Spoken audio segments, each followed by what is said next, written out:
My son posted a video titled, "Rating My Parents. Stepdad 10 out of 10, Real Dad 3 out of 10, and it racked up over 100,000 views. It might have been nothing, just another teenage prank, if he hadn't blatantly rewritten the truth in front of the entire internet. What looked like childish humor felt more like a blade slipped silently between my ribs. I left a simple comment, "Well said, son." And within 24 hours, he'd come to understand exactly what it was he had really lost. By the way, I'm Frank Lawson, 47 years old, a financial consultant living in Ballantyne, Charlotte, North Carolina. My life has always been built on numbers and precision. But now, those very numbers have become weapons in a war I never asked to fight. My hands, though not calloused like a construction worker's, are strong, honed from years of navigating complex financial models and closing six-figure deals. With an annual salary hovering around $230,000, my paycheck reflects the relentless hours I've poured into this job. That's always been my excuse. Too busy. Too busy to always be there. Too busy to pick Mason up from school every afternoon. Too busy to make it to every game. It's a philosophy I clung to for years, one I'm now starting to question in the cold, unforgiving light of this particular morning. Mason, my son, is 16 now. He moved in with Emily, my ex-wife, and her new husband Blake in Matthews, a quiet middle-class suburb just outside the city, when he was 14. Emily and I have been divorced for 4 years now, long enough for her to find a new man, long enough for her to remarry, long enough, it seems, for my role as father to be quietly rewritten, subtly diminished, piece by painful piece. The clearest manifestation of this shift was in his growing distance. It feels like he always makes excuses not to come over on weekends, a casual dismissal that stings more than I let on. I've tried not to let it show, burying myself deeper in work, in the quiet satisfaction of knowing I was still providing. And I did provide. Every single month, $5,200 in child support. I bought him his first car, a reliable Toyota, paid cash, no strings attached. His phone bill, under my family plan, always paid on time. Pretty much anything else Mason needed, I made sure he had it. I've always tried to make sure he has everything, even if I couldn't always be there physically. My love, I told myself, was in the consistency, the stability. Blake, Emily's new husband, doesn't have kids of his own. He's been trying real hard to be the cool stepfather, the kind who's always front and center. He's always posting pictures of him and Mason doing fun stuff, buying him expensive things, basically trying to win him over. While I held back on some of Mason's whims, fearing they'd distract him from his studies, Blake indulged. It was a philosophy I now questioned, seeing the stark contrast. What I didn't know until last week, a truth that landed like a punch to the gut, was that Blake had been out of work for almost a year. Emily, bless her heart, had been covering all their expenses with her income, plus every single dollar of my child support money. And Blake? He let Mason think he was paying for everything, taking credit for items I'd bought, for a lifestyle I was quietly funding. The irony was a bitter pill. I was scrolling through my feed Tuesday night, just winding down, when a close friend, Greg, sent me a TikTok video link. Greg's son had seen it first, apparently, and told him about it. My thumb hesitated over the link, a premonition of dread tightening in my chest. Then I clicked. The title screamed at me, a digital siren's call of betrayal. Rating My Parents. Stepdad 10 out of 10, Bio Dad 3 out of 10. My stomach dropped. It was 3 minutes of Mason, my son, explaining why Blake was the best dad ever and why I was basically worthless. Blake bought him everything he wanted. Blake took him cool places. Blake actually cared about his interests. Meanwhile, I was the dad who only saw him twice a month, never bought him anything good, didn't understand him, boring and cheap. The words were a direct assault on my self-esteem and my role as a father, and I felt a deep offense bloom in my chest. The comments were brutal, too. Hundreds of people calling me a deadbeat dad, saying Mason's lucky to have Blake step up where his real dad failed. Some even suggested I should just give up my parental rights. The public humiliation was immediate and intense, pushing my emotions to a peak I hadn't felt in years. I sat there for about 10 minutes, just staring at my phone. Hundreds of comments slamming me, calling me a useless dad. My blood boiled. This wasn't the first time Mason had disappointed me, but this time he publicly shamed me, the one who worked hard for him to have this life. Part of me wanted to scream, to just walk away from it all, to sever ties and disappear into the quiet anonymity I'd always preferred. But another colder part, a voice of principle and paternal duty. It reminded me, this is your son. You have to teach him a lesson, not just for you, but for him, for the man he needs to become. I knew this action would cause a storm, would hurt the kid in ways I couldn't yet fully grasp. But I wondered, in that moment of profound disappointment, is the truth more cruel than the lie he's living? After a day of internal struggle, a day spent replaying Mason's words, Blake's smiling face, and my own quiet sacrifices, I decided to comment on the video. My fingers, usually so steady on a keyboard, felt a phantom tremor as I typed. Fair rating, son. Glad Blake's taken such good care of you with all that money he makes.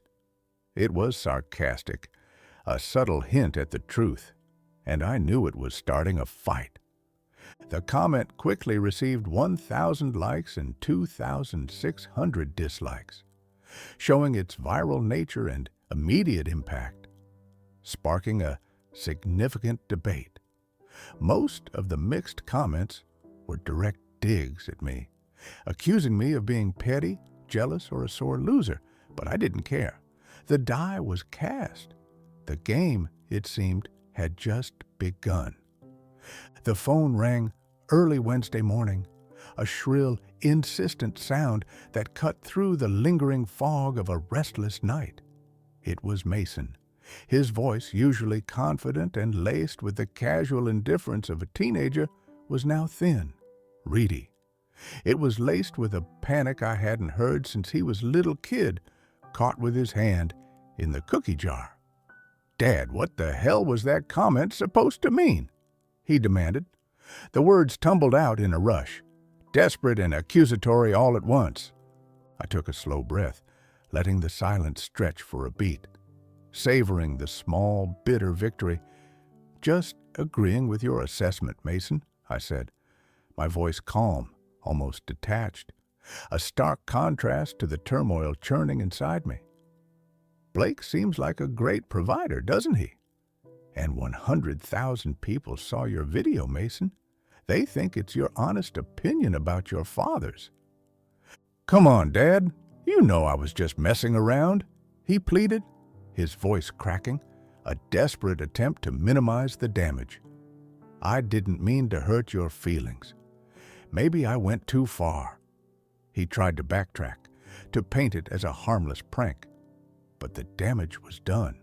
The video was still up, still racking up views and comments, still painting me as a worthless, absentee father while Blake glowed as Father of the Year. Do I, Mason? I pressed, my voice hardening, leaving no room for doubt. Because that video seemed pretty detailed and thought out for just messing around. It seemed like your honest opinion. He got quiet then, the frantic energy draining from his voice, replaced by a sullen resignation. Dad, you're being weird about this. Tell you what, Mason, I said. The words formed a cold, clear path in my mind, each syllable a deliberate step.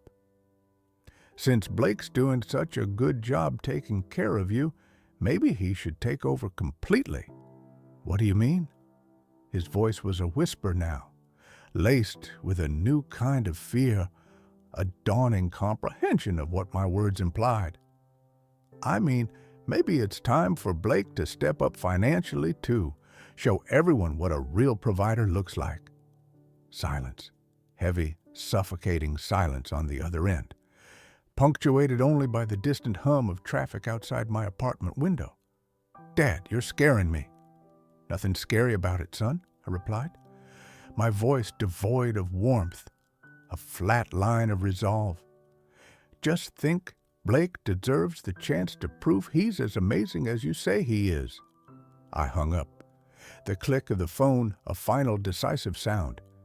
Then I started making some calls. Calls to my bank. Calls to my insurance provider. Calls that felt like severing ties piece by painful piece, each one a calculated move in a game I hadn't asked to play. The next day, Thursday, the weight of it all pressed down on me like a physical burden. I found myself in my office.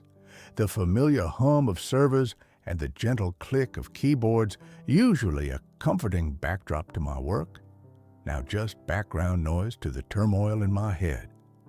Drew Parker, my oldest friend and colleague, a man whose own kids were grown and flown, noticed my withdrawn demeanor. We were on a coffee break, sitting in the sleek, minimalist lounge area, the scent of expensive espresso hanging in the air. "You look like you've been wrestling a bear, Frank," Drew said, his brow furrowed with concern. He knew me, knew my quiet ways, the way I bottled things up. "Everything all right?" I hesitated, stirring my black coffee with a deliberate, almost ritualistic motion. "It's Mason," I admitted.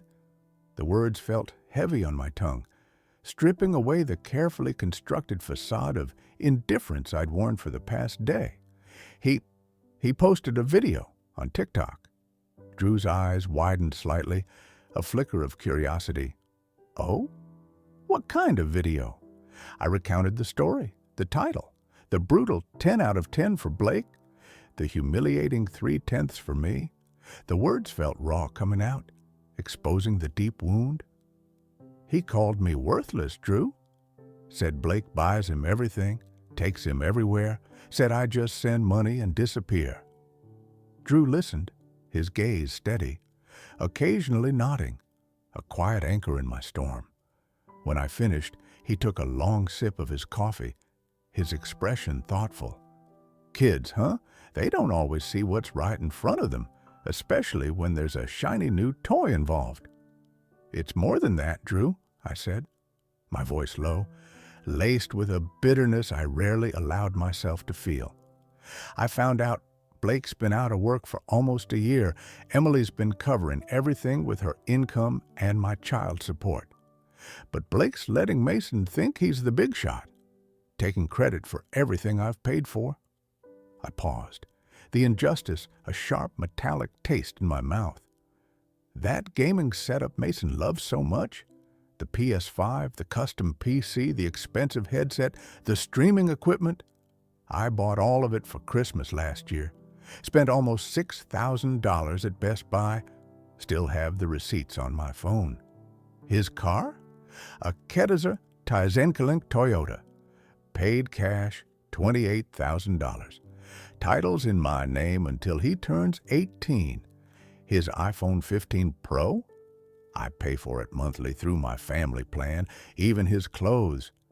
Every few months I send Emily extra money for Mason's stuff because teenagers are expensive and I want him to have nice things.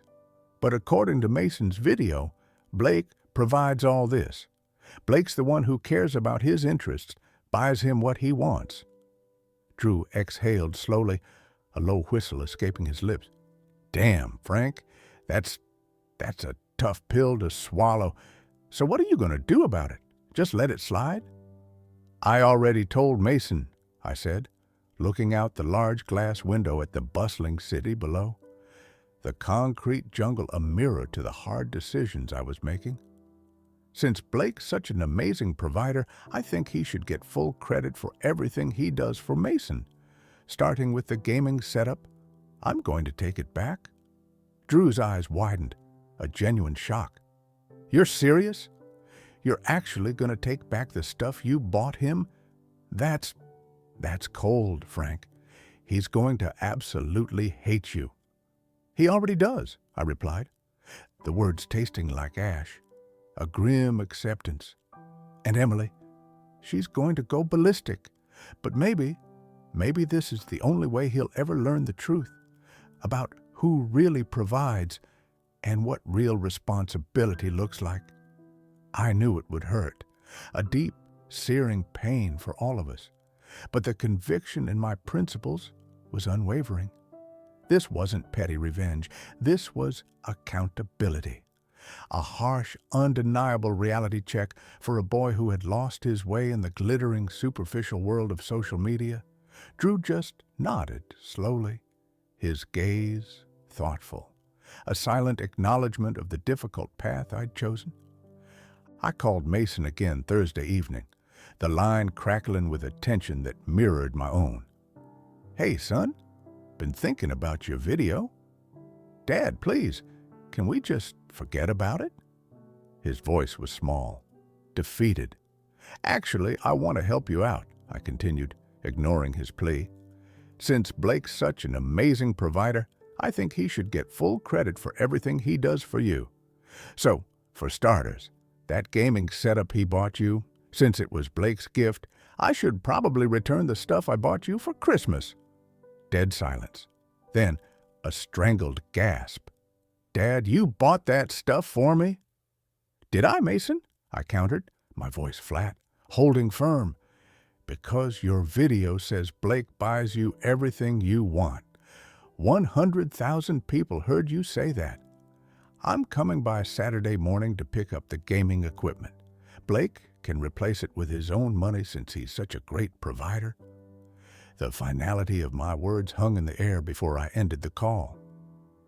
Friday morning, Emily called, her voice a furious shriek that vibrated through the phone, making my ear ache. What the hell are you doing to Mason, Frank? She demanded, her tone a mix of outrage and thinly veiled panic. Nothing, Emily, I replied, my voice calm, almost bored, a deliberate shield against her hysteria.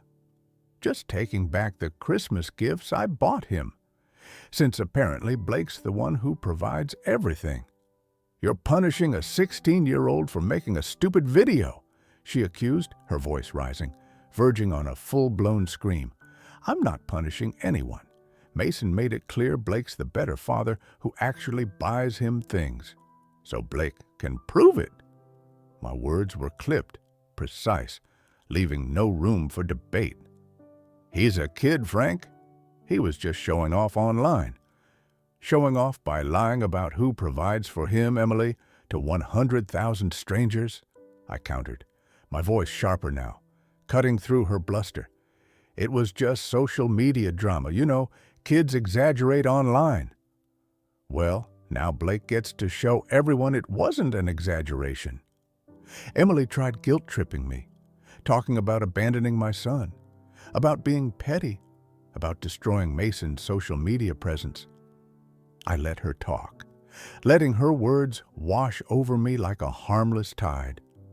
Then I asked one simple question, cutting through her tirade like a knife.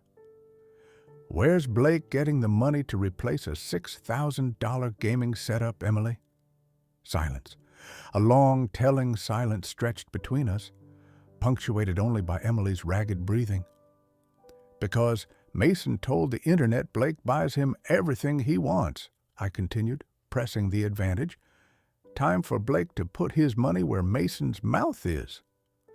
Blake's between jobs right now, you know that, she finally blurted out, her voice tight with frustration, the truth finally spilling out. He's been unemployed since last May. I'm well aware of that, Emily, I replied, my voice cold, devoid of sympathy, the previous knowledge now a weapon. But Mason's video made it sound like Blake's taking care of everything. Funny how that works, isn't it? She tried to explain that Blake provides emotional support and guidance, which is just as important as money.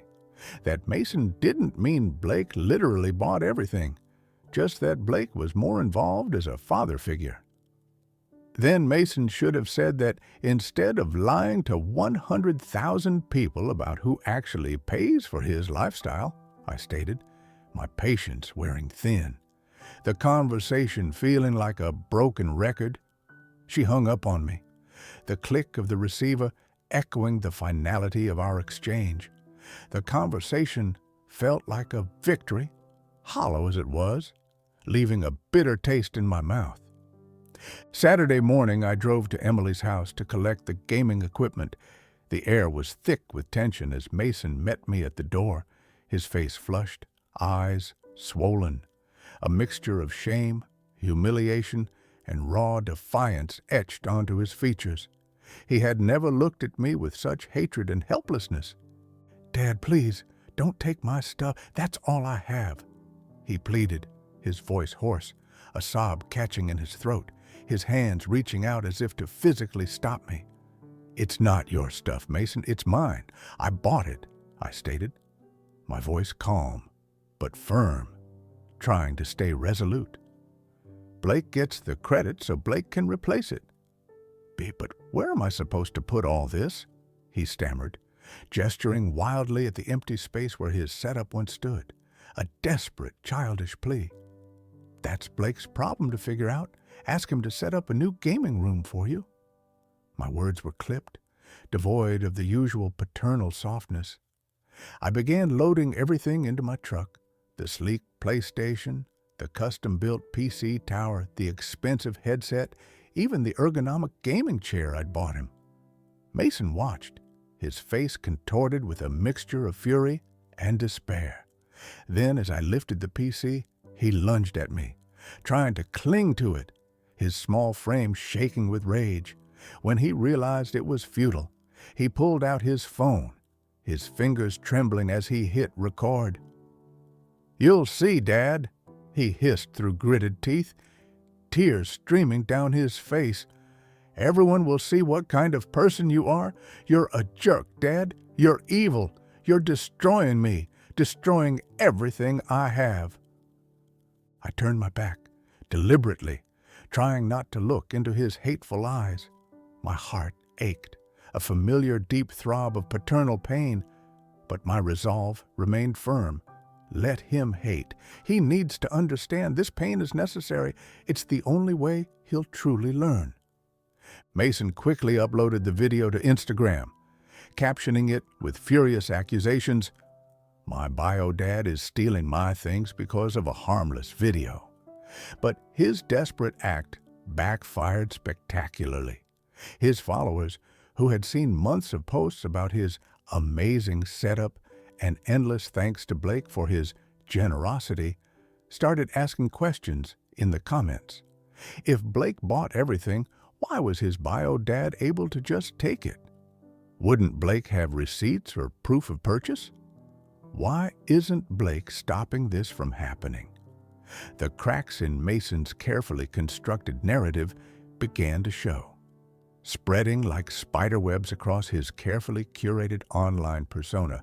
By Sunday morning, the internet, in its relentless pursuit of truth, had done its work. One of Mason's classmates, a sharp kid who followed him, did some digging. They found Blake's LinkedIn profile, which clearly showed he'd been unemployed since last May. They unearthed Emily's public Facebook posts about tight finances and struggling to make ends meet. The dots connected with brutal efficiency, painting a picture far different from the one Mason had presented.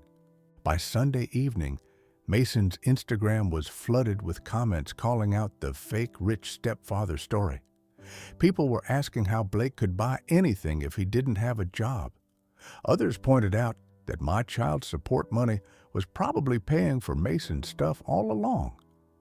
Mason posted a story trying to defend Blake, saying being unemployed didn't make him a bad stepfather, but the damage was done.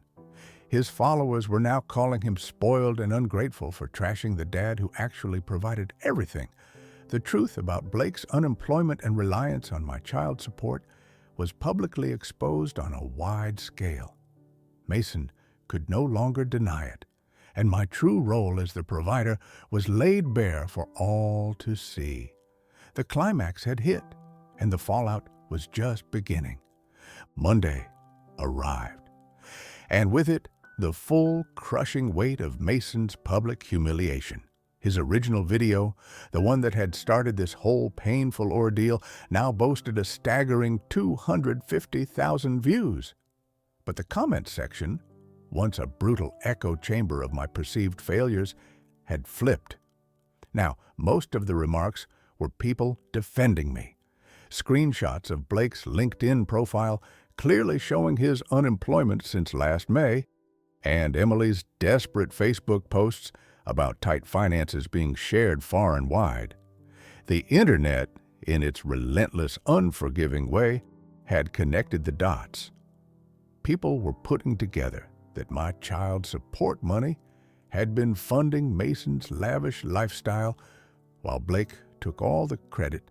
The consequences weren't confined to the digital realm. People at school are asking me about Blake being unemployed and living off your money, Mason confessed in a choked whisper over the phone Monday night.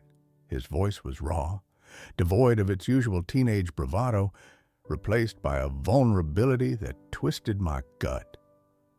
And some kids, they're saying things like, "I wish I had a dad like Frank. You're such an idiot for betraying your own father." The words hit me, not with triumph, but with a familiar ache. This was the reality he had created, now crashing down on him. "Dad, this is getting out of control," he pleaded, a desperate, broken sound. "Can we just go back to how things were? I'll take down the video. I'll post an apology, whatever you want." His desperation was palpable, a stark contrast to his earlier defiance. This was the turning point. "Mason," I began, my voice steady, though my heart was pounding a slow, heavy rhythm. "What about Blake? I thought he was the perfect father figure, the one who provides everything." A long pause, filled with the static of a crumbling illusion. "Dad, he's going through some stuff right now." His voice was barely audible. Maybe I was wrong about some things." "Maybe," I echoed, letting the single word hang in the air, weighted with all the unspoken truths. "So, you want your gaming stuff back?" "Yes, Dad, please." The plea was genuine, stripped of all pretense. "Tell you what, Mason," I said, laying out my final condition, the path to redemption. "You make another video, same audience, same platform, but this time, tell the truth about who actually pays for what in your life." "Dad, that's embarrassing," he mumbled, the shame evident in his tone. "Everyone will think I'm a spoiled brat." "Everyone already thinks that, Mason," I countered, my voice firm but not unkind. "The question is whether you want to fix it or keep living with the consequences." I paused, letting the weight of my words sink in. "And Mason, listen to me. As a man, you need to learn to accept responsibility and make amends for the consequences you caused. This is your chance." Tuesday night, Mason posted the follow-up video. It was titled, "Setting the Record Straight About My Dad." It only garnered around 8,000 views, a fraction of the original's reach. But the people who watched seemed to appreciate the honesty. His face, though still a little pale, held a new maturity, a quiet resolve. He explained that his bio dad, Frank, paid child support, bought him his car outright, paid his phone bill, and bought his gaming setup and most of his big purchases. He admitted that Blake was a good stepfather who had been looking for work. but never pretended to be paying for everything. Mason confessed that he had exaggerated in the first video to get views and ended up hurting people he cared about. Most importantly, he looked directly into the camera, and then, in a voice thick with genuine remorse, he apologized to me specifically.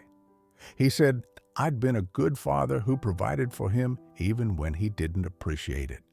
He admitted he was wrong to make it seem like I didn't care or didn't buy him things.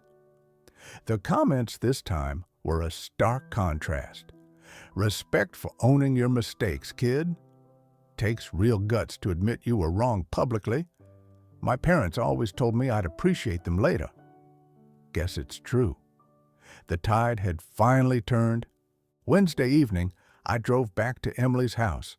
The promise of reconciliation heavy in the air, I began bringing his gaming setup back piece by piece, the weight of the equipment feeling lighter than the burden I'd carried for days. Mason met me at the door, and this time there was no defiance, no hatred, just a quiet, genuine gratitude. He was genuinely grateful, not just for the equipment, but for the lesson, for the chance to make things right. We talked for 2 hours that night, sitting in his newly re-established gaming room, the glow of the monitors reflecting in his eyes. We talked about social media responsibility, about the difference between getting views and telling the truth, about the real cost of things beyond a price tag. He listened, truly listened, for the first time in years. Blake stopped by while I was there, a quiet knock on the door.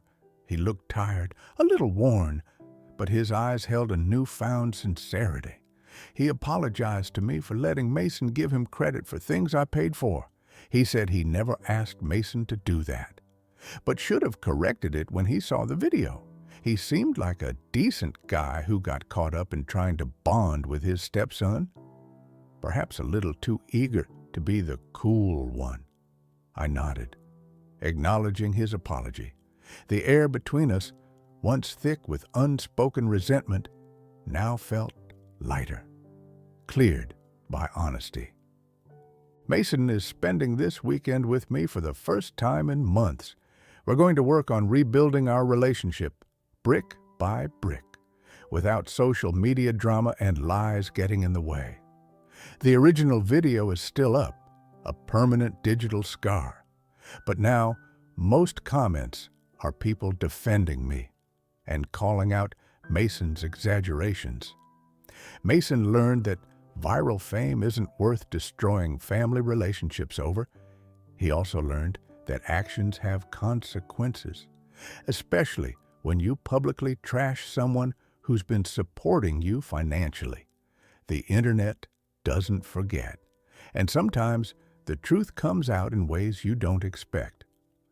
Blake and I actually get along better now that everything's out in the open. He's still looking for work, and I respect him for stepping up as a father figure, even without being able to contribute financially.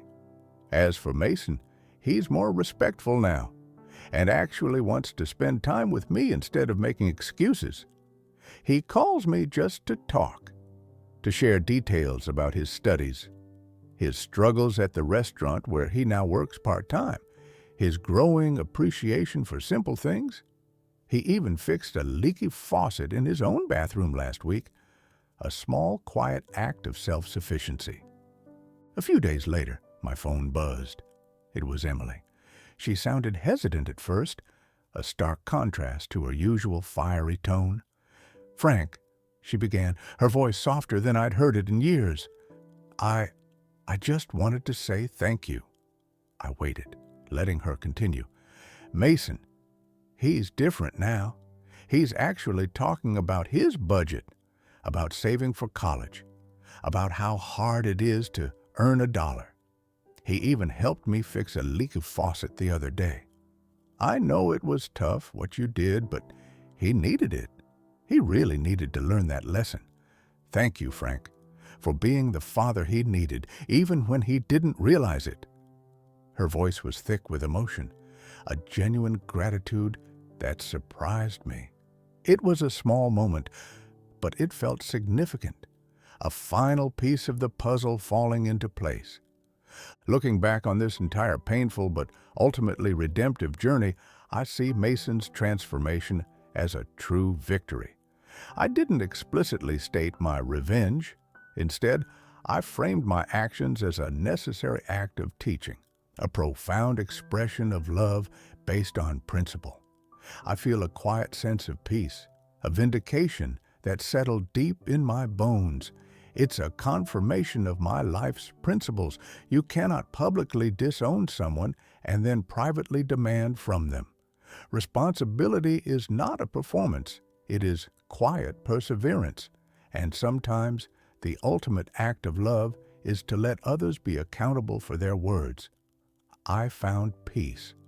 Though the scars from that day would never fully heal, they were etched deep, but they no longer bled.